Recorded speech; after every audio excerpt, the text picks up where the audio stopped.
Subscribe करें total भक्ति को। अब हमारे वीडियोस को सबसे पहले देखने के लिए बेल आइकन को दबाना ना भूलें।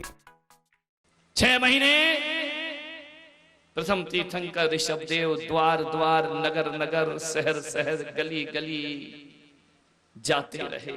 एक दिन मैंने पूछा कि भगवान, मंदिर में पूछा, साक्षात मिले या नहीं मिले मुझे नहीं मालूम, लेकिन जब जब मंदिर जाता हूं ऋषभदेव की प्रतिमा देखता हूं। मैंने उनसे पूछा कि भगवान जरा ये बताओ, ये इतना कष्ट क्यों सहते रहे?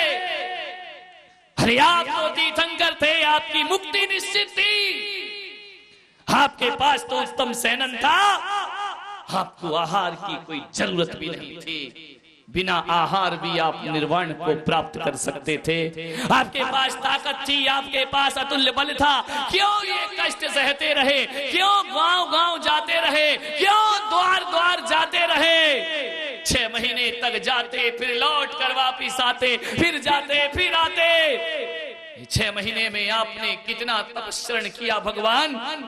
क्यों दर दर जाते रहे? 3 लोक का नाथ, सारी जगत को जिसने दिया ही दिया हो।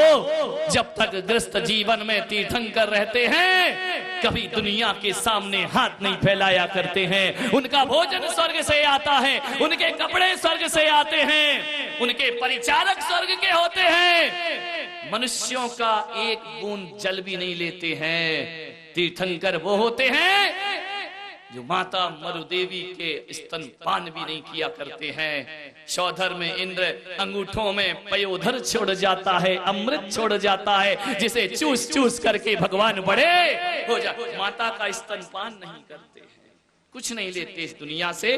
कपड़े स्वर्ग से, भोजन स्वर्ग से, आभूषण स्वर्ग से। जिनके साथ रहते हैं, उठते हैं, बैठते हैं, वो देवता मनुष्य का रूप बनाकर स्वर्ग से धरा पर आते हैं। अब क्या हो गया ऐसा? कोई स्वर्ग के देवता नहीं आए, त्राही त्राही मच गई पूरी अयोध्या में।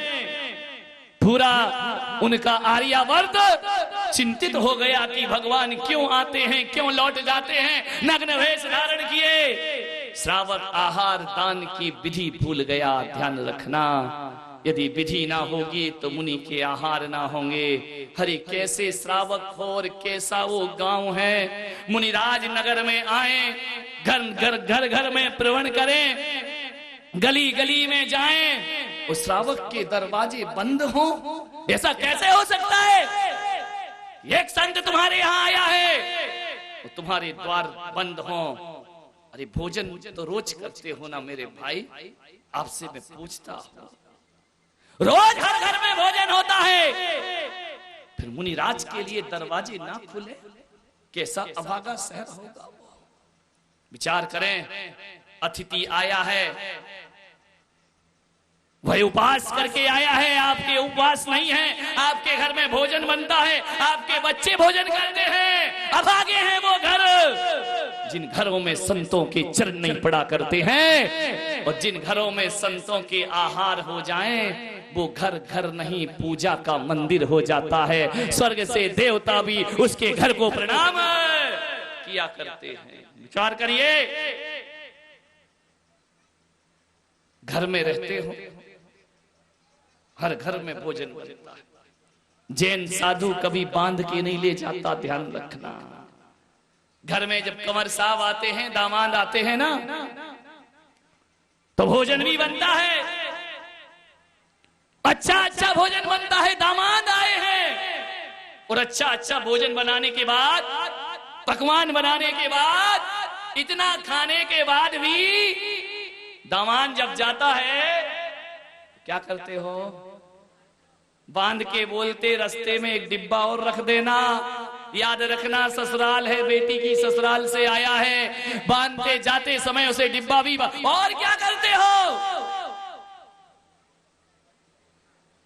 करते हो कि नहीं करते हो? टीका भी करोगे, और हल्दी के टीका से काम नहीं चलता है। बाप बड़ा ना भैया, सबसे बड़ा। ये एक्सपीरियंस बोल रहा है तुम्हारा। पैसा भी देना पड़ता है, और पैसे देने के बाद पांव भी पढ़ना पड़ते हैं। और पांव पढ़ने के बाद स्टेशन तक छोड़ने भी जाना पड़ता है। स्टेशन पे बैठने के, ट्रेन में बैठने के बाद ये कहना पड़ता है कि दामान जी कोई गलती हो गई हो तो। वाह रे दामाद है या यमराज है? खा भी गया, माल भी ले गया, रुपया पैसा भी ले गया और बांध के भी। अरे मेरे भाई विचार करो, दामाद खाता भी है, पेट में भी रखता है और पीठ में भी बांध के। लेकिन संत जब तुम्हारे घर आते हैं ना, तो ध्यान रखना, दिगंबर संत की वो परंपरा होती है कि वह बांध के नहीं ले जाता है, अंजलि में लेता है, बर्तन भी नहीं होते हैं। अरे हाथ ही थाली है और हाथ ही प्याली होती है और एक दो अंजलि आहार ग्रहण किया करता है। एक बात याद रखिए, संत आते हैं तो बांध के नहीं ले जाते हैं। अरे मेरे भाई आने के बाद भी बांध के तो नहीं ले जाते, लेकिन कोई बालचंद आ जाए तो छोड़ के और चले आते। वो दिगंबर संत हुआ करते हैं। विचार करो, एक आध बाल आ गया, बालचंद। समाज में मेरे कमरे में कितने आते हैं, महाराज ऐसा नहीं, ऐसा होना चाहिए। मैंने कहा जय हो रायचंद। रायचंदों की लाइन लगी हुई है। कोई आते महाराज ऐसा नहीं, ऐसा कराओ। मैंने कहा जय हो हुकुमचंद। रायचंद हुकुमचंदों की कोई कमी नहीं है इस दुनिया में। कई पोथी ग्रंथ लेके आ जाते हैं। मैंने कहा जय हो ज्ञानचंद। ध्यान रखिए, मेरे कमरे में ज्ञानचंद, रायचंद, हुकुमचंद की कोई एंट्री नहीं है। ध्यान रखना, सारी दुनिया मुझसे राय लेती, मैं तुमसे क्या खाक राय लूंगा। सारी दुनिया मुझसे ज्ञान लेती, तुम मुझे क्या शास्त्र दिखाओगे। सारी दुनिया को मैं हुक्म चलाता हूं, तुम मुझ पे हुक्म चलाते हो। ध्यान रखना, कमरे में रायचंद, ज्ञानचंद, हुकुमचंद नहीं, चौके में बालचंद नहीं। चौके में और ठेकेदार के पास हुकुमचंद नहीं, रायचंद नहीं विनोद के पास, ज्ञानचंद विनोद को भी पसंद नहीं है। विनोद को तो पंच कल्याणक में एक ही पसंद आया, लक्ष्मी चंद। ध्यान रखना, सोचना। इस वीडियो को लाइक और शेयर जरूर करें। आप हमारे चैनल को सब्सक्राइब भी कर सकते हैं।